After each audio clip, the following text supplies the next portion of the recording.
adrenalina, alegria, conquista, vibração e emoção. São alguns dos elementos que fazem do esporte uma mistura de aventura e poder.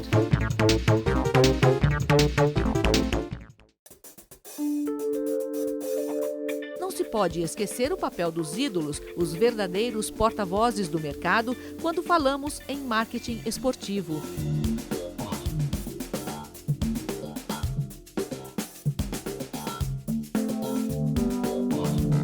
Utilizada de forma precisa, a especialidade agrega força à marca ou à empresa por meio do simbolismo com os valores do esporte, como superação, trabalho em equipe e liderança. O sucesso na vida particular dos atletas é, nas mãos de quem trabalha com marketing esportivo, mais um ponto positivo para se atingir o público-alvo, os fãs do esporte. E por que não dizer, uma ferramenta para atrair novos fãs.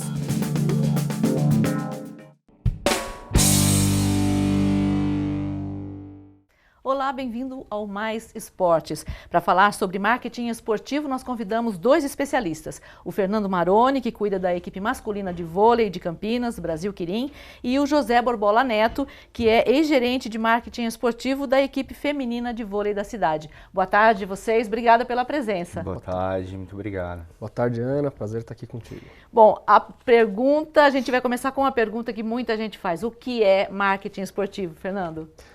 Bom, se a gente pegar na concepção do termo literal, em termos da sua definição, ele pode ser aplicado de duas maneiras. Uhum. Ele pode ser aplicado pelo mercado como o marketing das entidades esportivas.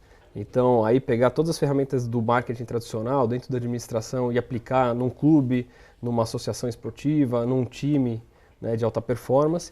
Ou a maneira mais tradicional que a gente conhece, que até a gente confunde às vezes a terminologia um pouco do que é o patrocínio esportivo com o marketing esportivo, que são empresas, sejam elas públicas ou privadas, utilizando o esporte como uma ferramenta de comunicação, né? Então esse é o conceito que acaba sendo mais difundido quando a gente fala de marketing esportivo, né? Então as empresas usando o esporte na plataforma de comunicação delas, normalmente através do patrocínio esportivo. Às vezes é confundido, né, com RP, com publicidade e propaganda, não tem uma confusãozinha? Eu acho que o marketing, na verdade, não deixa de ser uma plataforma de comunicação. Então, as empresas elas adotam estratégias variadas para conseguir se comunicar.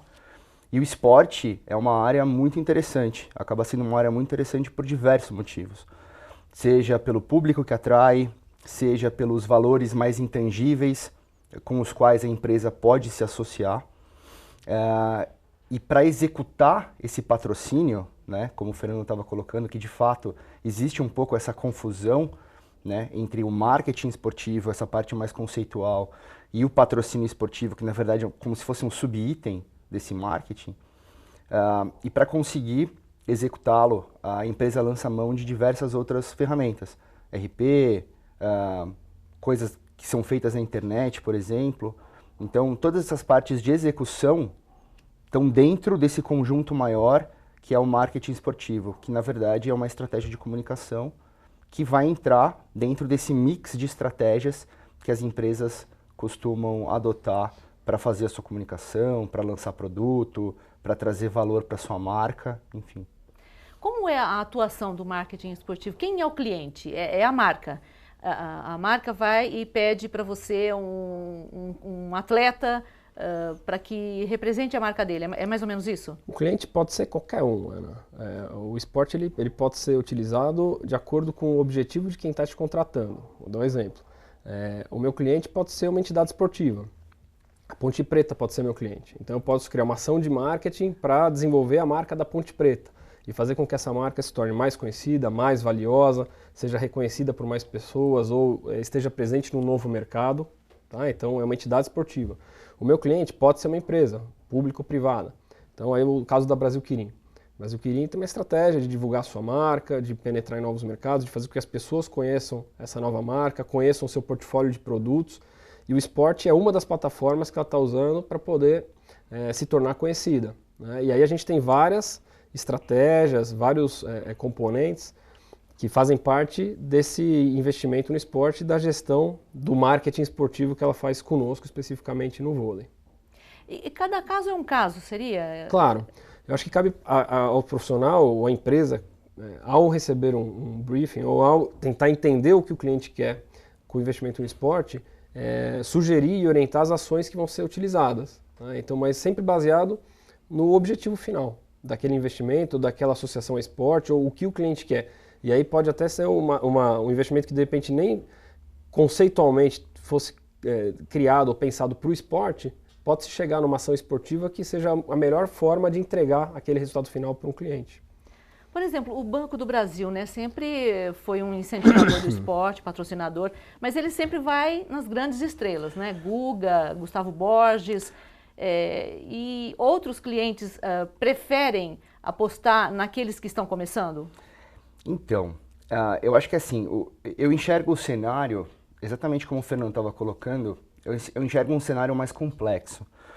São muitas variáveis. Então, é possível, por exemplo, que uma marca se associe a um atleta por características daquele atleta, características comportamentais, emocionais, psicológicas, enfim, que é o que aquele atleta representa para aquele público específico. Então, a associação vem por meio desse tipo de característica.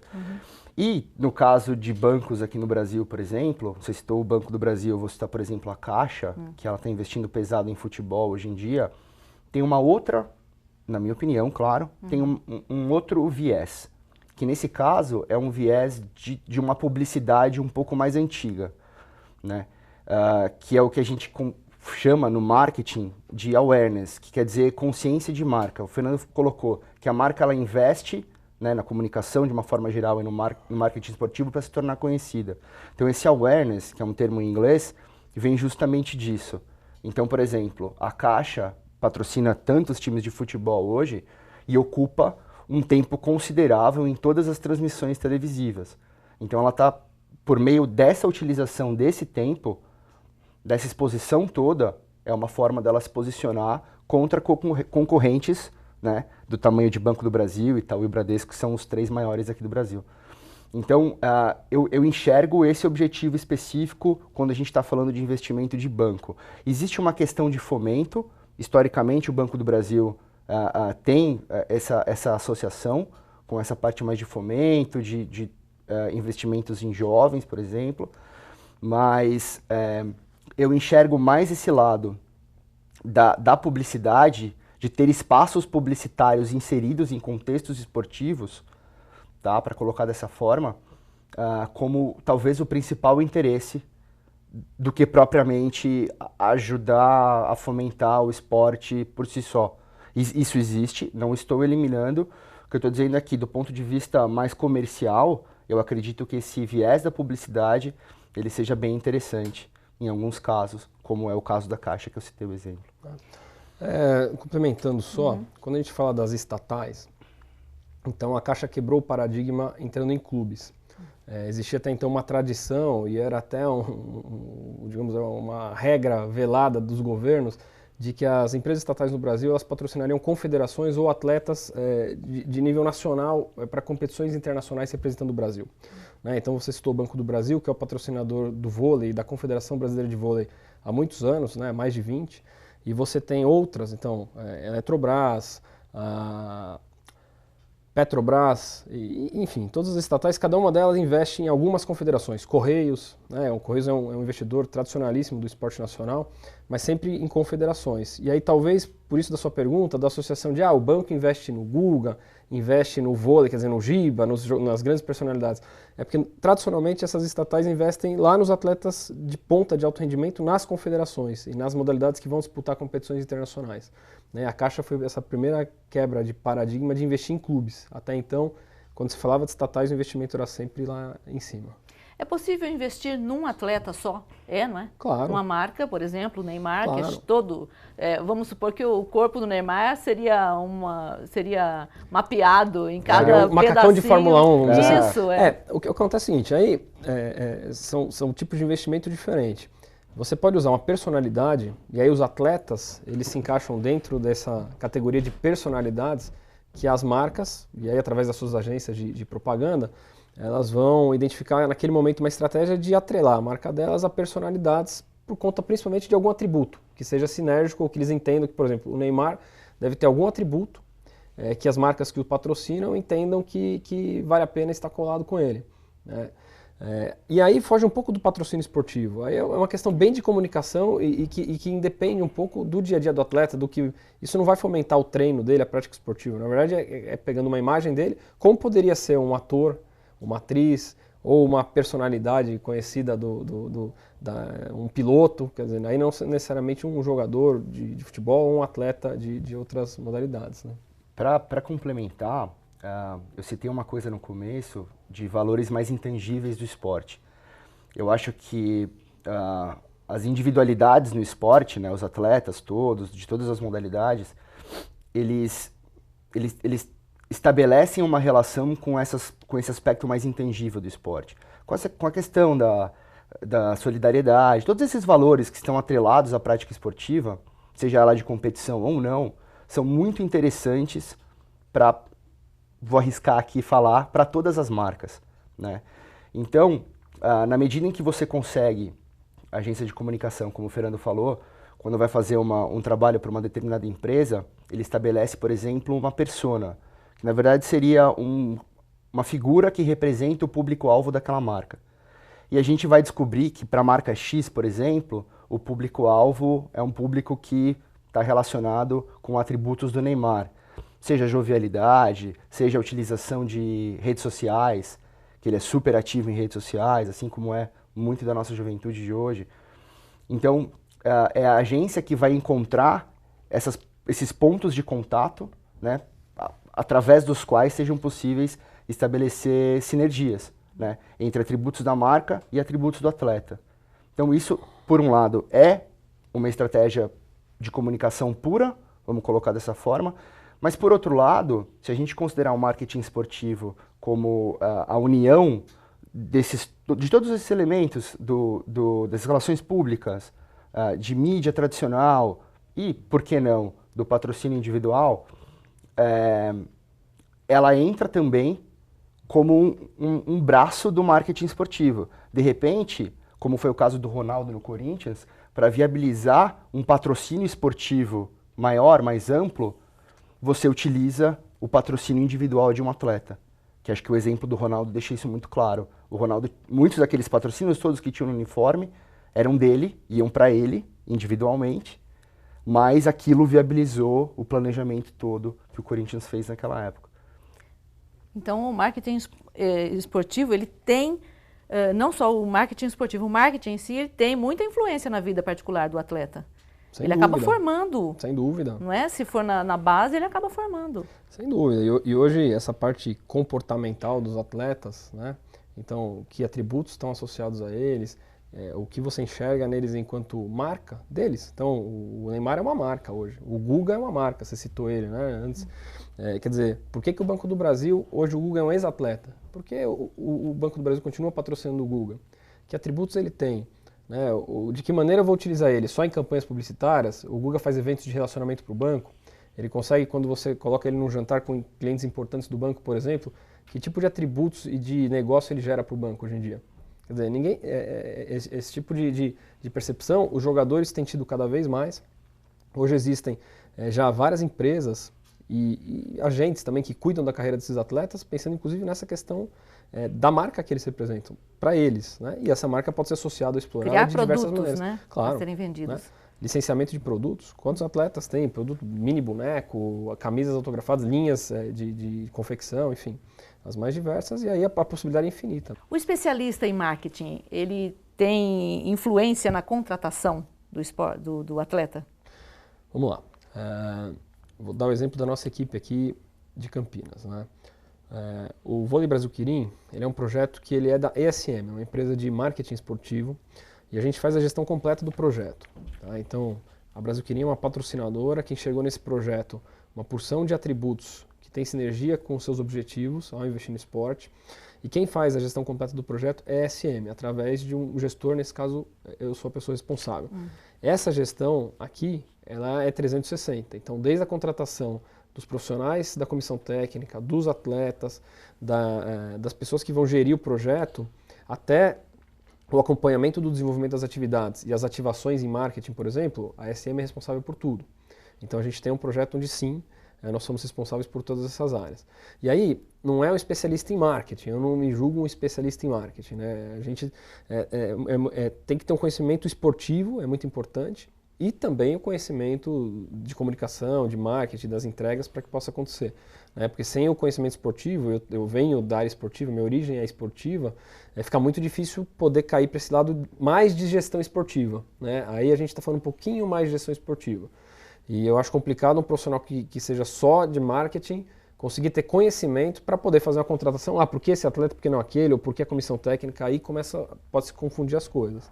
Tá? Mas no nosso caso especificamente, sim, é um projeto gerido de forma 360 graus, a gente é responsável por toda a gestão dele, inclusive por essa parte de contratações. Eu queria só fazer um adendo aqui. Eu acho que existe um componente técnico na escolha de um atleta que nenhum profissional que não seja da área técnica pode interferir. Não que não exista isso, obviamente, tá? Mas eu até falo porque eu sou formado em educação física, então eu tenho um pouco desse viés esportivo também. Então, do ponto de vista técnico, a contratação ela é sempre pautada por esse tipo de atributo, né? Então, obviamente que agora vamos pegar os extremos para deixar bem claro. Se a gente tem um atleta 100% técnico perfeito e 0% imagem, não consigo fazer nada com esse atleta, pensando agora do ponto de vista do marketing, ele é muito mais, existe muito mais probabilidade do time contratá-lo do que a outra ponta, que é justamente o cara que é só imagem e zero técnica, né? Então eu acho que nesse assunto específico de contratação, o componente técnico, ele se sobressai. Obviamente, se você puder ter um Neymar, que é um primor técnico e um primor do marketing, é a combinação perfeita, né? Assim como outros atletas, David Beckham, por exemplo, LeBron James, basquete, Tiger Woods, antes dele se perder um pouquinho. Mas, enfim, eu acho que você encontra, Michael Jordan, enfim, você encontra a melhor combinação quando você tem um jogador bom, tecnicamente falando, cuja imagem seja passível de exploração no bom sentido. Confirmando, então, que o Neymar é o cara.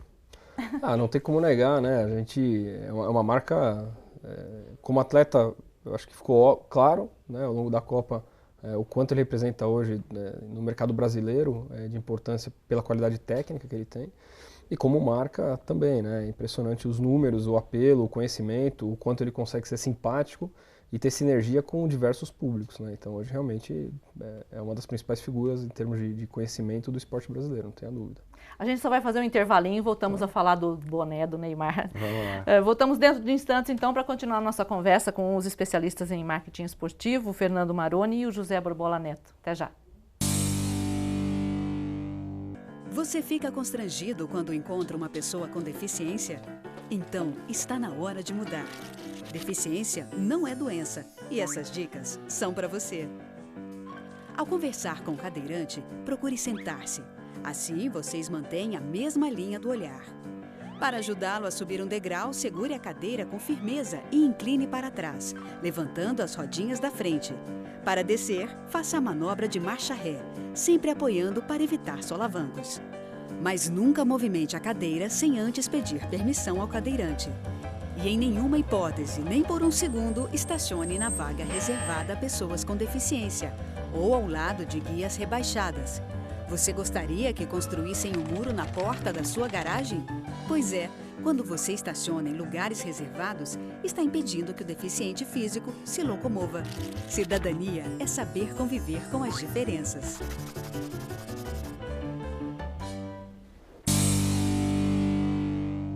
Estamos de volta com Mais Esportes, hoje conversando com Fernando Maroni, do Marketing Esportivo do Brasil Quirim, vôlei masculino de Campinas, e também com José Borbola Neto, ex-gerente do vôlei feminino da cidade de Campinas.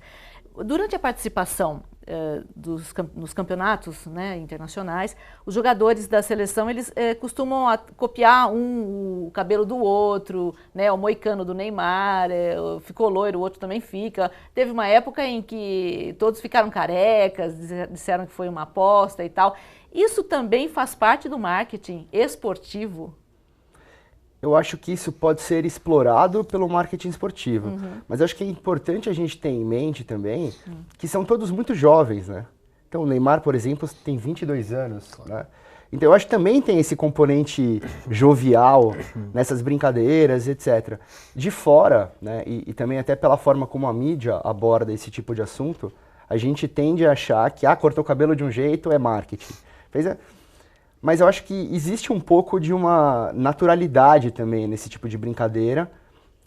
Quem já teve a oportunidade de trabalhar com equipes ou já jogou, enfim, sabe também que tem muita brincadeira normal, normal no sentido de não ser marketing, de não ser premeditada, né? Que emerge naturalmente. Então eu acho difícil, a priori, classificar cada tipo de brincadeira como se fosse ou não marketing. Então, você tem algumas coisas que eu acho que podem ser exploradas como tal, e eu acho que nisso, em profissionais como nós aqui, a gente tem que estar cada vez mais ligado para entender também, nessa velocidade toda que hoje tem a comunicação, o que pode ser utilizado ou não. Mas eu acho que esse componente espontâneo, ele vai continuar existindo. E o marketing explorando. Se for interessante. E o comportamento de um atleta fora do campo, ele influencia também, né, Claro. no trabalho de vocês? Sem dúvida. Eu acho que a imagem do atleta, como a gente já falou sobre eles aqui, ela é um componente que é formado tanto pela atuação dele dentro de campo, quer dizer, o quanto tecnicamente ele representa, o comportamento dele às vezes mais agressivo ou mais pacato dentro de campo, como também pelas atitudes e pela maneira como ele conduz a carreira fora de campo ou das quadras, né? Vamos estender aqui para todas as modalidades, né? Enfim, não ficar restrito ao futebol. Se você tem um jogador que é polêmico, que gosta da noitada, enfim, quer dizer, você tem certos valores, ele está presente na mídia por outros fatos que não só a parte esportiva dele, e aí seja positivo ou negativamente, isso vai influenciar sim na maneira como ele é visto pelas marcas que o patrocinam individualmente ou por um potencial clube que vai contratá-lo. Então, voltando um pouquinho para o assunto que a gente abordou no bloco anterior, quando a gente fala da composição de um elenco, por exemplo, o José falou muito bem da questão técnica versus a questão de imagem. Mas aí você tem os valores daquele local de trabalho. Então, por exemplo, para um clube, de repente, tem certo tipo de comportamento, e aí a gente não está falando só da imagem, só da parte técnica, que não interessam para ele ter um atleta daquele jeito no seu elenco. Outros não se importam. Então, vou dizer aqui, tem um jogador que é tido como brigão ou como bad boy. Tem lugares que aquele tipo de comportamento não influencia na contratação dele ou não. Aquilo tem um peso muito pequeno. Ele jogando dentro de campo, ou ele rendendo, ok. Para outros lugares, não, isso tem uma importância muito grande. Então, aquele perfil de atleta, ele já não vai ser tão interessante. E o comportamento fora, ele acaba somando, não dá para dissociar. Não, aqui é dentro das 4 linhas, não é bem assim, né? Ele tem toda uma imagem a ser explorada e isso faz parte também. Eu acho que nesse aspecto é muito parecido com uma empresa normal. Então, você tem algumas empresas, por exemplo, as mais recentes de área de tecnologia ou agência de publicidade, que geralmente contratam pessoas com perfil mais descontraído, mais ousado, enfim. Empresas mais tradicionais exigem um outro tipo de perfil, um outro tipo de comportamento. Então, acho que esse aspecto comportamental, que é fundamental também, é um pouco parecido com uma empresa normal, né? Então, se de repente os valores de um determinado clube envolvem, por exemplo, a postura do atleta fora de campo, ele pode ser o melhor atleta do mundo, ele não vai jogar lá. Então, nesse aspecto, talvez o comportamento se sobreponha à questão técnica. Como é que o marketing trabalha o caso, voltando o futebol, mas é só um caso. Poderia ter sido um jogador de vôlei. O Soares, por exemplo, aquela mordida dele, e já tinha um histórico, né? Ele perdeu vários patrocinadores, e o Barcelona só contratou depois que ele pediu desculpas e prometeu que não ia mais morder, né? Como é que o marketing, o patrocinador não quer mais? E aí, é uma grande perda. É um caso muito interessante, assim como por razões completamente diferentes, o Tiger Woods, o golfista americano, perdeu muito patrocínio também, depois que ele teve os problemas no casamento, etc. Isso eu acho que corrobora o que o Fernando trouxe aqui, dessa questão comportamental, de como ela é importante. E existem coisas que o marketing pode explorar e coisas que o marketing não explora, né? Só deixa eu citar um exemplo que não tem um pouco a ver, mas eu vou fazer a conexão depois. O Super Bowl é o jogo final do futebol americano nos Estados Unidos. Tirando a Copa do Mundo, até então tinha sido o evento esportivo mais assistido mundialmente, enfim. E eles tiveram um problema de queda de energia durante a transmissão desse ano, se não me falha a memória. E aí, a Oreo, aquela bolachinha que a gente conhece aqui como Negresco, né, fez uma brincadeira muito interessante. A bolacha é escura, né? O blackout, no caso, lá nos Estados Unidos, também era escuro. E aí eles fizeram um trocadilho em tempo real. Eles estavam monitorando no Twitter o que estava acontecendo. Deu o problema que acabou a luz. Eles fizeram um vídeo, uma imagem, brincando com a cor da bolacha, que é preta, o recheio que é branco, enfim. E trazendo isso de uma forma bem humorada. Conquistaram um espaço absurdo. Mídia espontânea. Viram uma oportunidade de uma coisa que a princípio era negativa, e aí é o meu link com a mordida do Soares, que é um aspecto negativo do esporte. Viram uma oportunidade e conseguiram transformar aquela oportunidade em alguma coisa positiva para eles, sem atrapalhar ninguém, né? Sem passar por cima de ninguém. Eu acho que nesse caso do Soares, é um caso muito delicado, envolve inclusive questões de agressão, etc e tal, que são coisas que não combinam com o valor do esporte. Mas eu, particularmente, senti um pouco de falta de alguém conseguir aproveitar isso de uma maneira bem humorada. Agora que você disse, com certeza muitas ideias podem surgir. Exatamente, né? Sabe? Eu senti, talvez as marcas que patrocinam o Soares tivessem envolvidas com Copa do Mundo e uma série de coisas e ficaram com um pouco de receio de tentar alguma coisa. Eu acredito que isso possa ter existido. Mas eu acho que um pouco de ousadia acaba te diferenciando também. E eu acho que isso é importante para toda a comunicação. Porque se você, como diz aquele ditado, né, nunca siga por caminhos já traçados, pois eles conduzem apenas até onde os outros já foram, né? Então eu acho que a ousadia é fundamental nesse aspecto, com limites, obviamente. É que hoje em dia o politicamente correto, ele por vezes causa esse medo das marcas, né? Quer dizer, o risco vale a pena de explorar uma situação como essa? Quer dizer... E aí até onde eu poderia tentar ir sem fazer com que as pessoas se voltassem contra essa situação do Soares, né? E essa questão de qualquer coisa que você publica hoje, que você escreve, né, tem alguma causa que você está atingindo, né? Qualquer coisa que... Então, se de repente fizesse uma piada brincando de que mordeu, não, porque então quem morde, aí alguém já vem se sentir ofendido por conta do que você fez. Então é um lado realmente muito, muito complicado. Tem um outro aspecto da mordida, que hoje em dia, você com a cobertura que a mídia faz num jogo, né, então a quantidade de câmeras dentro ainda mais numa Copa do Mundo, quer dizer, com certeza na década de 80, em 70, devem ter acontecido lances muito piores dentro do campo e das quadras. De foto, né? Por aí.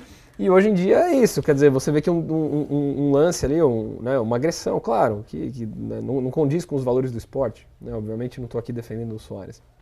Mas gera uma repercussão maior do que o próprio jogo em si, ou do que o esportivo, quer dizer, transcende-se a esfera, né, e vai para um lado, e aí voltando àquela questão que a gente já comentou aqui da imagem dessas pessoas.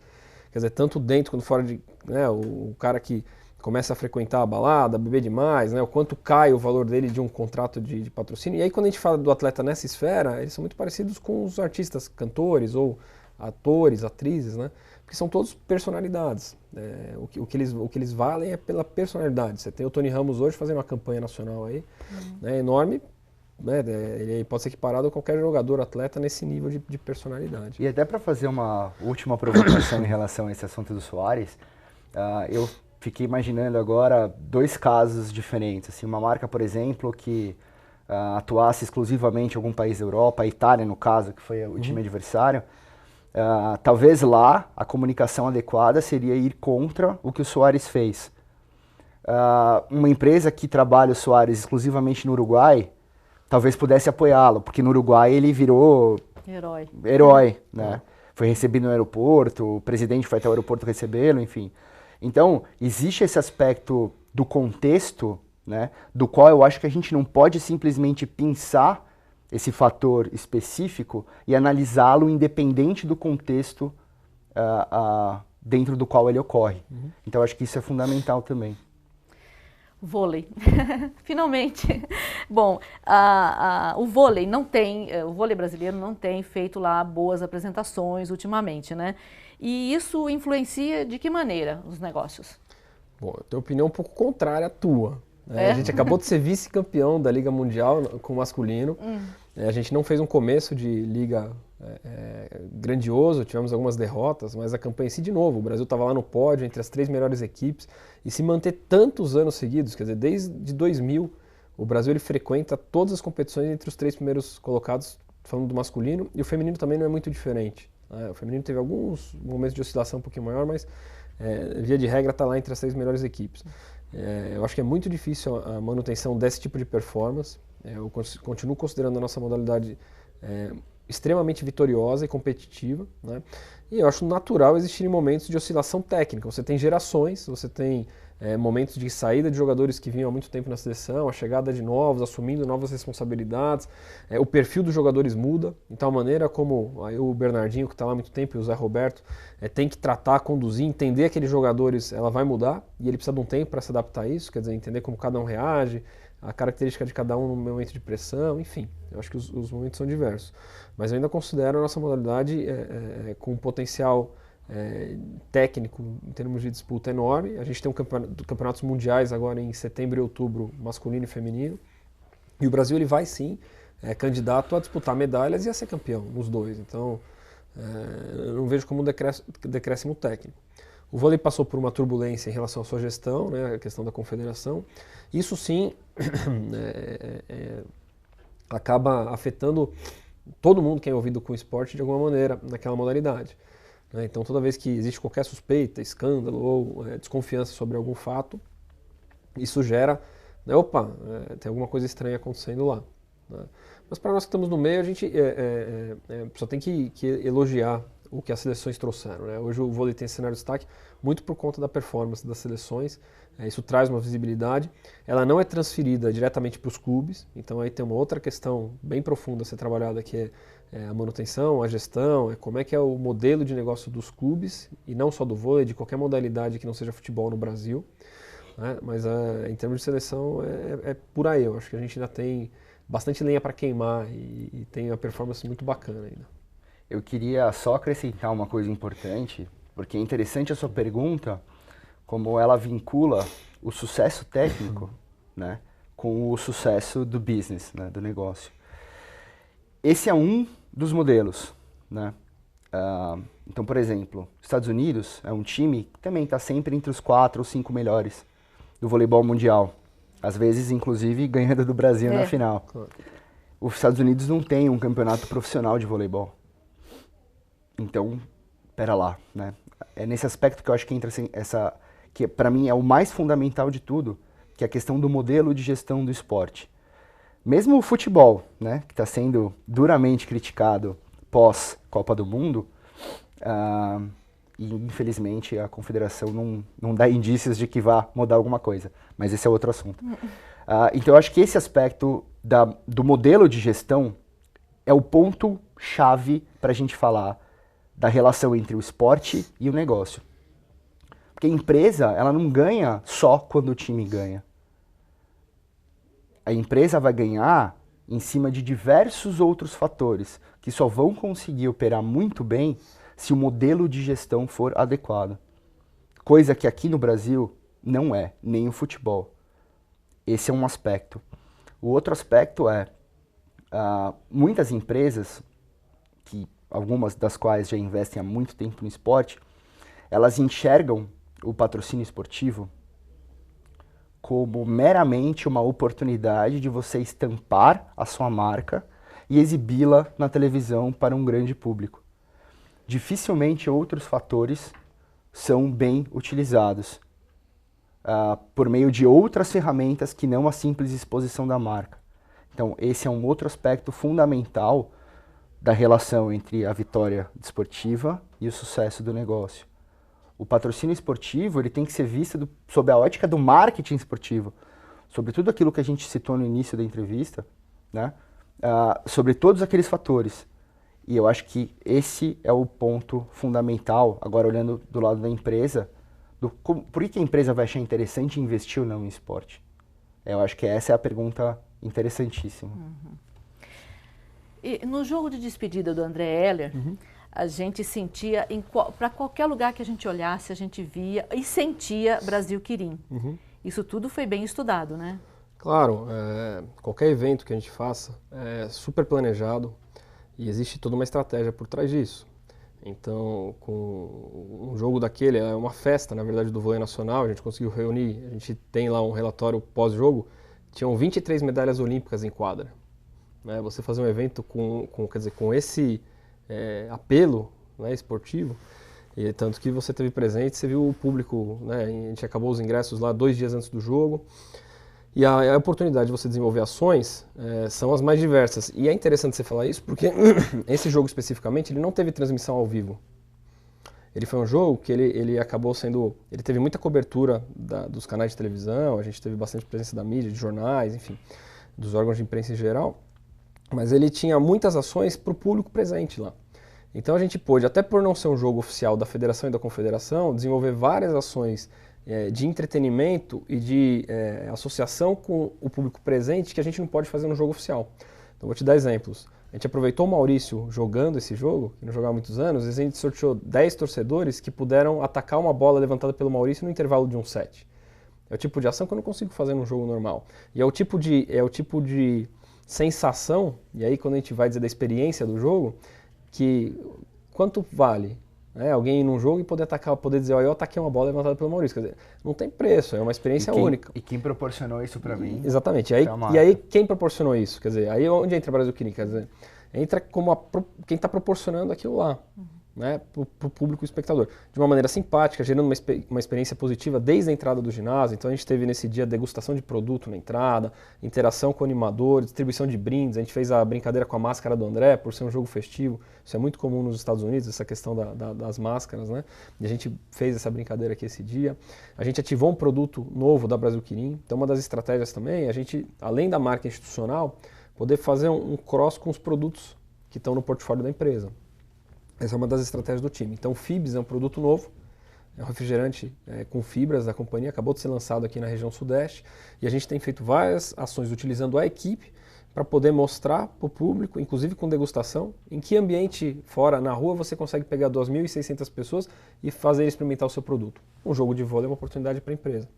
Então tá aí oportunidades e valores de você, através de um patrocínio, veja, o patrocínio está pago, a Brasil Quirim podia se contentar só com a marca na camisa, ou nós, gestores esportivos ou do marketing esportivo, poderíamos simplesmente entregar lá uma marca na camisa, fazer o jogo, pôr os 2 times para jogar e entregar aquilo ali. Seria um evento esportivo. Só que as oportunidades que estão ali à nossa disposição e a criatividade que a gente pode pôr para atingir os objetivos, é aí que entra a diferença de como você trabalha e como você entrega isso para a empresa. E aí, tomando um pouquinho mais do tempo, já que a gente está nesse assunto, é aí que é o grande diferencial de uma estratégia ou de um planejamento de investimento no esporte, e eu não vou chamar nem de patrocínio ou marketing esportivo, vou chamar de investimento no esporte, bem feito ou não. Né? Não cabe mais, nos dias de hoje, você querer pegar um dinheiro de uma empresa, estampar uma marca, como o José falou, numa camiseta, e achar que isso vai se pagar só pelo espaço que se ocupa na mídia. Não vai. Isso hoje não é mais tolerado por nós no meio. E nem pode ser pelas empresas e nem os clubes têm que sair por aí querendo vender esse tipo de propriedade. Tem que ser algo muito maior, com envolvimento muito maior, que consiga atender, né, de diferentes maneiras os objetivos aí de quem está investindo. Envolver todo mundo, né? Claro. Você que talvez não tivesse tido a oportunidade de comparecer a um jogo, ficou com essa impressão lá do ginásio sobre o Brasil Quirim, e você vê, de uma maneira espontânea. Não é algo que a gente fez...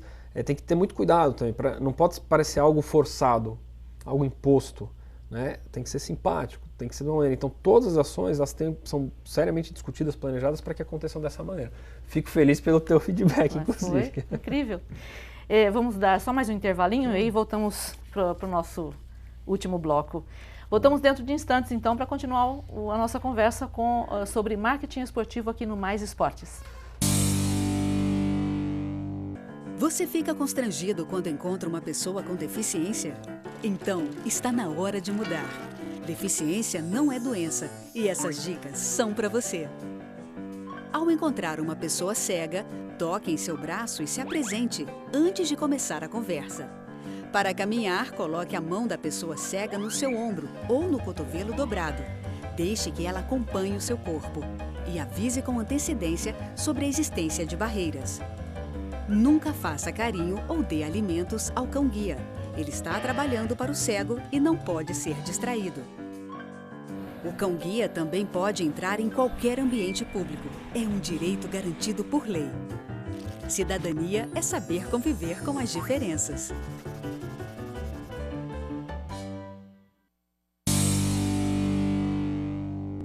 Estamos de volta aí com o Mais Esportes, agora para o último bloco do Mais Esportes de hoje, conversando com Fernando Maroni, marketing esportivo do Brasil Quirim, vôlei masculino de Campinas, e José Borbola Neto, ex-gerente de marketing esportivo da equipe de vôlei feminino da cidade.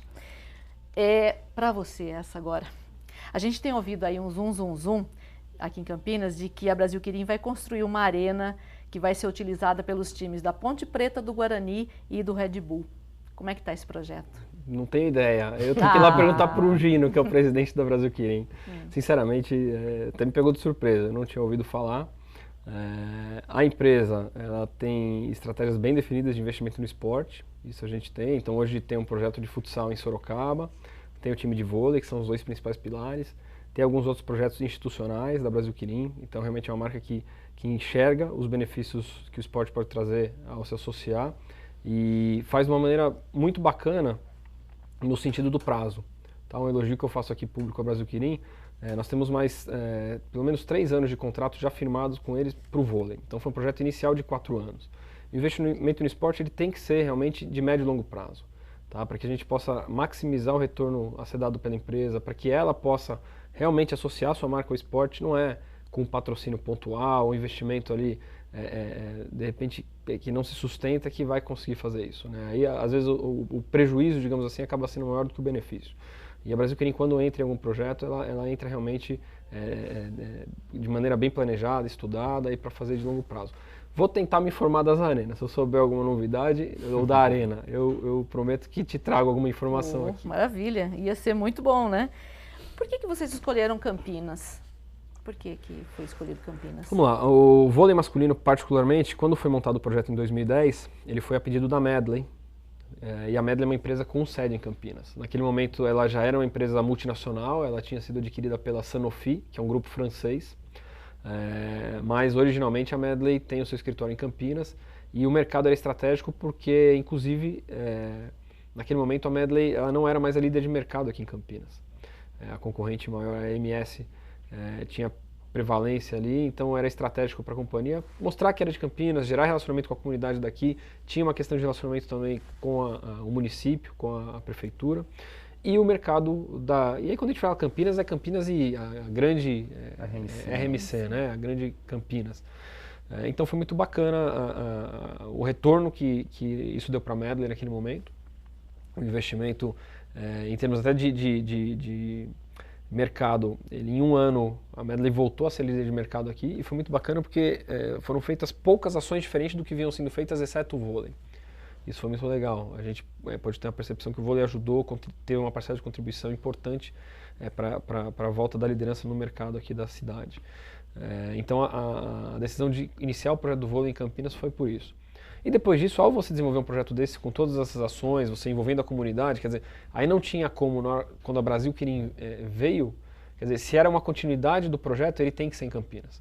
né? Então, em qualquer momento que a gente possa, inclusive, ter uma nova troca de patrocínio, espero que não, acho que a Brasil Quirim tem tudo para ficar por muitos anos conosco, mas a gente, para falar da continuidade do projeto, tem que ser aqui, porque o nosso público está aqui, a gente tem projetos sociais na comunidade, a gente tem as categorias de base, quer dizer, não é só um time de alto rendimento, a gente tem um projeto esportivo. Aqui em Campinas, vocês têm categoria de base? Temos. Inclusive? Isso é outro ponto do projeto, na hora que a gente faz o planejamento do investimento no esporte, que para nós, o nosso conceito é muito importante. Só a equipe de alto rendimento, a gente acha que ela é uma ponta, é o que dá a visibilidade, a mídia, é o que vai fazer você ter retorno de mídia a nível nacional e conhecimento das pessoas. Mas o esporte ele pode entregar muito mais do que isso. Então, desde o início, desde o primeiro ano de projeto, a gente tem as categorias de base acontecendo lá no ginásio do Taquaral. Então, hoje a gente tem as categorias infanto-juvenil, juvenil, infantil, e aí a gente tem uma parceria com o Clube Fonte São Paulo, onde lá são desenvolvidas as categorias abaixo do infantil. Então, a gente atende uma porção de jovens que tem a oportunidade de treinar, estudar, se alimentar, usar a equipe multidisciplinar de profissionais, a mesma estrutura do time adulto. E a gente sabe que esses garotos, uma parte deles não vai ser atleta profissional, né? Eles vão acabar seguindo outras carreiras. Então, não deixa de ser um projeto também de formação de cidadãos e social. E além desse, a gente faz uma série de ações sociais. Um projeto ele é perene, digamos assim, que é uma parceria com o Instituto Compartilhar, que o Bernardinho é presidente. A gente tem um projeto chamado Vôlei em Rede. É um projeto que acontece no contraturno da aula, em escolas municipais. A gente tem 5 núcleos em Campinas, todos eles em áreas bem carentes da cidade. Então, crianças de 7 a 14 anos fazem parte desse projeto e jogam mini vôlei. Mas aí o objetivo principal não é formar jogadores de vôlei. A gente trabalha valores. Cada ano tem um valor trabalhado. Disciplina, cooperação, trabalho em equipe, respeito. E esses valores vão sendo trabalhados usando o esporte como ferramenta. Tá? E a gente hoje tem 500 crianças nesses núcleos. Além disso, dentro do projeto, a gente também tem outras medidas que visam que a Brasil Quirim possa, e o projeto possa proporcionar o exemplo de ações sociais que a gente faz. Então, alimentos. A gente nunca cobrou ingresso nesses 5 anos de projeto no Taquaral. A gente entende que o patrocinador, fosse na época da Medley ou o Brasil Quirim agora, ele está proporcionando aquilo para o público que vai lá. Mas a gente pode fazer com que quem vai possa contribuir de alguma maneira para outras pessoas que mais precisam. A gente arrecadou mais de 47 toneladas nesses 4 primeiros anos de projeto. E esses alimentos são doados para o Banco Municipal de Alimentos, que tem mais de 100 entidades cadastradas e destinam lá a cada coleta uma entidade que mais necessita naquele momento. Então essa é uma ação através do esporte, veja que número, quase 50 toneladas de alimento que a gente doou para instituições que necessitam através de um time de vôlei, né? E outras ações que a gente se envolve, de doação de sangue, enfim. E esse lado é importante para a empresa, né? A empresa, de certa maneira, está estimulando essas práticas ao patrocinar o vôlei, quer dizer, ela concorda com esse tipo de valor que está sendo desenvolvido ali. Né? E cabe a gente saber também explorar isso. Não custa eu, a fazer essa ação, divulgar para a imprensa que eu estou fazendo. Né? Eu não estou fazendo só por causa da imprensa, mas eu posso explorar, como gestor de marketing, eu posso explorar e contar para as pessoas o que a gente faz também. Gestor de marketing, é esse o cargo, gestor de marketing. Você fala em relação Agora no final do programa eu resolvo perguntar. O vôlei da Brasil Quirim? Na verdade, assim, hoje, se eu for pegar a terminologia, eu trabalho para a ESM, né? A gente já explicou um pouquinho o que a ESM faz. Eu sou diretor de projetos esportivos. Um dos projetos nossos é o vôlei, né, Brasil Quirim, e eu sou o principal gestor do projeto, digamos assim. Tá? A ESM é uma empresa de marketing esportivo. Então a gente tem, em todos os nossos projetos, essa preocupação, né, de ter as entregas todas, a gente já falou disso, do 360 para os investidores ali daquele projeto. Tá? Aqui no caso o meu cargo sempre foi de gerente, digamos assim, do projeto, tá? Como nomenclatura. Tá? José Borbola, nos anos 90 nós tivemos aqui um time de basquete com Paula e Hortência na Ponte Preta. Campinas foi referência e é uma grande cidade, exemplo de Franca, que também teve alta equipe, né? E por que Campinas, essa é a pergunta, por que essas cidades não conseguem manter suas equipes? Então, eu acho que isso nos traz de volta ao assunto do modelo de gestão do esporte brasileiro. É diferente do modelo americano? Completamente diferente. A começar até pela formação esportiva, que lá dentro ocorre dentro da escola, né? Lá você não tem essa figura de clube que a gente tem aqui, tão tradicional, que o menino sai da escola, vai para o clube, treina, etc. Não, lá a formação é dentro da escola. E isso se mantém até a universidade, né? Então, muitos desses jogadores da NBA famosíssimos jogavam em alguma universidade antes de se profissionalizarem como jogadores de basquete. E muitos deles se formam, tá? Vou dar um exemplo, por exemplo, a Christine, que era a nossa jogadora norte-americana, capitã da seleção norte-americana, que jogava aqui com a gente, ela é formada em Stanford, que é uma das melhores universidades do mundo em comunicação, e ainda assim, jogadora profissional de altíssimo nível, mas toda a formação dela ocorreu dentro da esfera escolar, tá? Em todos os níveis. Então, essa já é a primeira diferença. Mas do ponto de vista do negócio, essa rotatividade muito grande de equipes e cidades, né? Infelizmente não é apenas em Campinas, enfim, mas Franca, Bauru, acho que toda cidade que já teve um time já deixou de ter o time, né? Eu acho que isso tem a ver com o modelo de negócio do esporte. Então, por exemplo, no vôlei, o Fernando até citou isso brevemente quando ele estava falando de seleção, você tem um modelo do voleibol que atende aos interesses da seleção nacional, não à toa é a modalidade coletiva mais vencedora do Brasil, né? Em Olimpíada, por exemplo, e todas as ligas mundiais e campeonatos mundiais que já conquistou. Do ponto de vista do clube, né? O modelo já é completamente insustentável. Ele é completamente insustentável. Por quê? Porque o clube sobrevive de receitas, como qualquer empresa, né?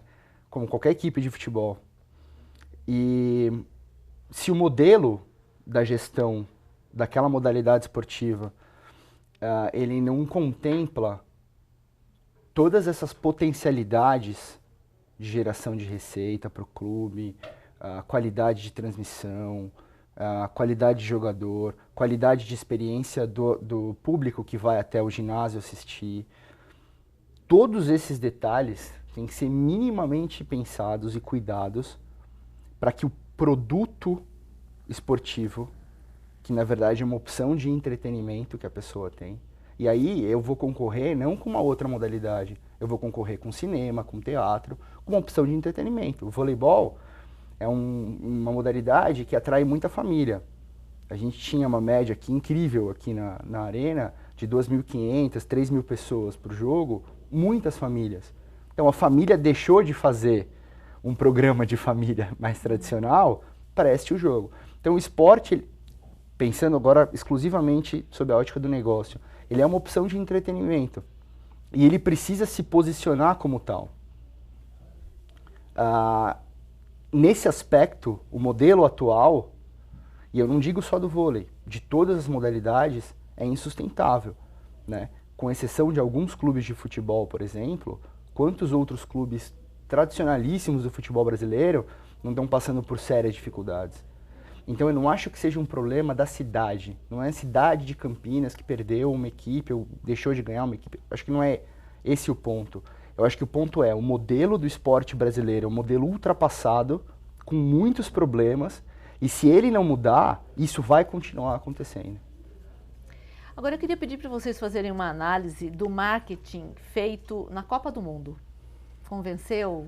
Influenciou? Vamos lá. A gente teve, lá pela SM, é legal se tocar, a gente fez a operação de uma empresa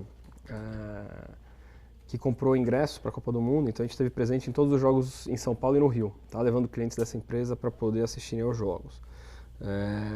E hoje em dia, sim, o marketing da Copa do Mundo ele é algo, primeiro, caríssimo para os patrocinadores oficiais, tanto os já patrocinadores da FIFA, então tem várias categorias, tem patrocinadores da FIFA, que são presentes em todos os eventos FIFA, e você tem os patrocinadores por evento. Então, empresas, cada uma no seu segmento, comprou uma cota de patrocinador oficial ou de apoiador, enfim, né? Tem diferentes pacotes ali de acordo com o tamanho do investimento e as propriedades oferecidas para as empresas se associarem ao evento, né? Pude perceber, sim, que as empresas que entraram ali se preocuparam muito com a ativação, né? E não só com a exposição da marca, é uma exposição a nível mundial. Você tem a transmissão, tem bilhões de espectadores quando você soma a Copa inteira, né? E o jogo final, então, é enorme. Então, uma marca que está lá, uma multinacional como uma Sony, uma Adidas, né? Essas marcas que atuam praticamente em todos os mercados do mundo, para elas o investimento vale porque elas têm uma exposição assim, tremenda. Mas, além disso, a experiência de quem está lá, Então, o fornecedor oficial de bebida era quem podia vender bebida no estádio, era quem podia ter um stand lá fora fazendo ações de entretenimento com o público presente. Eu acho que foi bem desenvolvido, sim. Eu acho que essas marcas se fizeram presentes, né? Acredito que o público identifique quem são. Apesar de ainda, em algumas pesquisas, eu vi algumas delas no meio da Copa, com grandes marcas que tenham, com grandes segmentos que tenham apenas duas marcas e elas se alternam. Então, vou usar um exemplo aqui de material esportivo. Você tem sempre Nike e Adidas, que uma delas é oficial e a outra que não é oficial, e de alguma maneira ela está presente, seja patrocinando seleções ou as chuteiras dos atletas. Então, ainda você não consegue marcar na cabeça do público de uma maneira precisa qual delas é a patrocinadora oficial. Então, em pesquisas, eu acompanhei durante a Copa alguns relatórios que saíram. Quem é a patrocinadora oficial da Copa? Se a Adidas aparecia com 55%, estava a Nike com 45%. Quer dizer, num segmento desse você não consegue, apesar de todo o esforço, talvez, da Adidas para mostrar, ou de tudo que ela fez para ela marcar como naquele momento, por todo o contexto do que a Nike investe, ela também se faz presente de alguma maneira. Eu acho que esse ponto é o mais importante, que vai destacar o quão fundamental quando ele diz que tem ativação, é algum tipo de evento que não necessariamente é o evento esportivo por si só, não era o jogo da Copa do Mundo, mas ali ao redor das entradas do estádio do Corinthians em Itaquera, você tinha diversos estandes e locais montados para que você tivesse uma experiência daquela marca. Por que isso é tão importante? E talvez até mais importante do que a simples exposição. Primeiro que você consegue se diferenciar e evitar esse tipo de problema. Então a Adidas está investindo muito mais do que a Nike para ser a patrocinadora oficial da FIFA e da Copa do Mundo, só que a Nike e ela são citadas pelas pessoas como se fossem iguais. Então, pera lá, será que eu estou fazendo da forma certa? Então, vai falar que a exposição da Adidas é insuficiente? Não, não é. Mas talvez a experiência que a Adidas esteja oferecendo e outros tipos de ferramentas de marketing que ela esteja utilizando não sejam suficientes para gerar essa diferenciação. Tá? Isso é só uma provocação, mas essa questão da experiência é fundamental. E na Copa do Mundo as marcas fizeram isso muito bem. Eu tive a oportunidade de ir a um jogo em São Paulo e acesso, voltando à minha resposta anterior, que eu falei que todos os detalhes do esporte têm que ser pensados. Então, o acesso muito fácil, segurança, cadeira numerada, alimentação, limpeza, tudo isso que nunca se vê no futebol brasileiro, se viu na Copa do Mundo. Então, por esse lado, muito bem feito. Agora, eu ainda sinto um pouco de falta, com exceção de algumas marcas, mas no geral, eu sinto um pouco de falta dessas experiências diferentes, vai. Eu vou citar a Red Bull como um exemplo disso. Eu acho que a Red Bull é a marca que sabe fazer experiência, oferecer experiências como praticamente nenhuma outra marca consegue. E eles construíram tudo isso que eles têm hoje em cima disso, né? Porque se você há 20 anos atrás falasse assim, vamos patrocinar uma corrida de avião na praia, você fala, não, mas você tá louco. Eles fazem isso e hoje tem o X-Fighters, blá, blá, blá, que é um produto esportivo absurdo que eles conseguem gerar muita receita, né? Então eu acho que nesse aspecto, em relação ao modelo, tá? Que é importante que o modelo mude, o modelo de gestão no esporte aqui no Brasil mude, e pelo lado das empresas, é importante que elas entendam também que hoje não basta mais você expor a sua marca no uniforme de qualquer modalidade, mesmo o futebol, né, que é muito popular. Isso só não é mais o suficiente. E em relação ao que já está sendo feito para as Olimpíadas, já dá para falar alguma coisa? Olha, a Olimpíada tem um comitê organizador local e ele tem um comitê de marketing dentro dele. Ele já tem algumas cotas comercializadas, então, falando em termos do marketing, né, dos Jogos Olímpicos. E ainda está no mercado, com alguns segmentos que estão abertos, digamos, para as empresas se associarem, né? Os Jogos Olímpicos eles têm uma grande diferença para a Copa do Mundo, porque nas arenas de competição você não tem a marca dos patrocinadores exposta, né? Os Jogos Olímpicos têm todo um conceito da pureza do esporte, enfim. Então, se você prestar atenção em qualquer local de competição, de qualquer modalidade, seja desde o futebol, passando por lutas, natação, você só tem os aros olímpicos expostos e os jogos, né, alusivos ali, tem uma comunicação visual alusiva aos jogos daquele ano. você não tem nenhum dos patrocinadores principais nas arenas. Eles estão no entorno, eles estão na mídia, estão na transmissão, nos veículos oficiais de transmissão, mas não ali dentro. E aí, essa questão das experiências e da maneira como cada um desses oficiais vai ativar durante os jogos e vai usar as propriedades que eles têm direito, vai fazer toda a diferença para o sucesso ou não do patrocínio deles nos Jogos Olímpicos. Então isso potencializa ainda mais a maneira como cada um vai ser criativo e vai pensar suas ações aí para os jogos. Agora, para encerrar, tá muito bom, mas é o tempo, né? Nós começamos perguntando o que é marketing esportivo, né? E agora eu queria que vocês deixassem uma dica, uma mensagem para quem ainda está escolhendo a profissão a seguir e está com dúvida. Para ser marketing esportivo, para trabalhar com marketing esportivo, é um pré-requisito, né? Gostar de esporte. Gostar de esporte. Sem dúvida. Eu acho que para qualquer profissão que você vai escolher seguir, a paixão pelo que você faz tem que estar presente, né? Se a decisão estiver pautada ou por uma preferência familiar ou pela questão financeira em primeiro lugar, eu acho que a chance de insucesso e depois de você rever essa posição no futuro vai ser grande. Então acho que a paixão pelo esporte tem que estar presente. Eu já participei de várias discussões sobre qual é a formação ideal ou para um gestor esportivo ou para um profissional de marketing esportivo. E você não tem, porque hoje você tem pessoas de diversas formações que ocupam essas posições aqui no Brasil. Você não tem um curso, um caminho único a ser trilhado para poder ocupar uma posição dessa.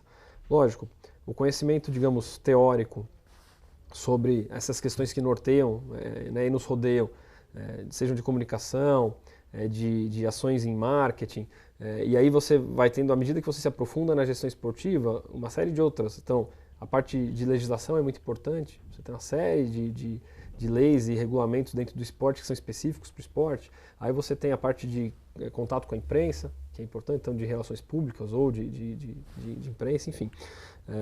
Então eu diria que não tem um caminho único. Eu acho que tem uma junção de conhecimento, vamos chamar assim, teórico, ou conhecimento por si só, nessas áreas, então em marketing, em comunicação, acho que é fundamental, né, em gestão também, se a gente for falar um pouquinho de gestão esportiva, e o conhecimento específico do esporte. Tem que conhecer esporte, tem que conhecer as particularidades do esporte. É um mercado que tem uma série de nuances, e então para você conseguir atuar bem nele, frequentar bem ele e participar, é preciso também conhecer essas nuances. É uma área multidisciplinar, não tem, também concordo com o Fernando, não tem um caminho único que deva ser seguido desde o princípio. Eu acho que gostar de esporte é importantíssimo, mas eu não vejo esse também como o único baluarte da escolha. Eu entendo que uma pessoa que trabalha na área de comunicação ou de marketing, uma agência de publicidade, consegue olhar para o esporte e enxergar uma série de benefícios do ponto de vista exclusivo da comunicação e do marketing, esquecendo a parte técnica. Olhar para o esporte e olhar que essa é uma plataforma que eu consigo usar para atingir os objetivos do meu cliente, por exemplo. Então, gostar do esporte ajuda, mas eu acho que o conhecimento todo que você consegue adquirir por meio de todas as áreas que o Fernando pontuou, te oferecem condições de olhar para o esporte de um jeito business mesmo, negócios. Então, olha, eu tenho uma plataforma de comunicação e eu consigo usar essa plataforma de comunicação para atingir os meus resultados. Então, eu acho que tem esse lado da gente que gosta de esporte, por definição, né? E acaba seguindo um pouco desse caminho, porque gosta muito disso. Mas eu acho que uma pessoa que não goste de esporte, com conhecimento adequado, quando bem preparada, vai conseguir olhar para o esporte e enxergar oportunidades de negócio nele. Um negócio. Eu queria agradecer a presença de vocês dois aqui. Muito obrigada Nós pela aula. Eu agradeço o convite e fico à disposição. Obrigada. Agradeço também, muito obrigado, foi um prazer. E estou à disposição sempre que precisar. Muito obrigada. Nós conversamos hoje aqui no Mais Esportes com o gerente de marketing esportivo do Brasil Quirim, o vôlei masculino de Campinas, Fernando Maroni, e também com o ex-gerente de marketing esportivo da equipe feminina de voleibol da cidade de Campinas, José Borbola Neto. O Mais Esportes fica por aqui, agradecemos a sua audiência. Esse programa e os outros produzidos aqui na TV Câmara você pode conferir no nosso canal no YouTube, TV Câmara Campinas, e é por aí que a gente fica. Obrigada, até o próximo.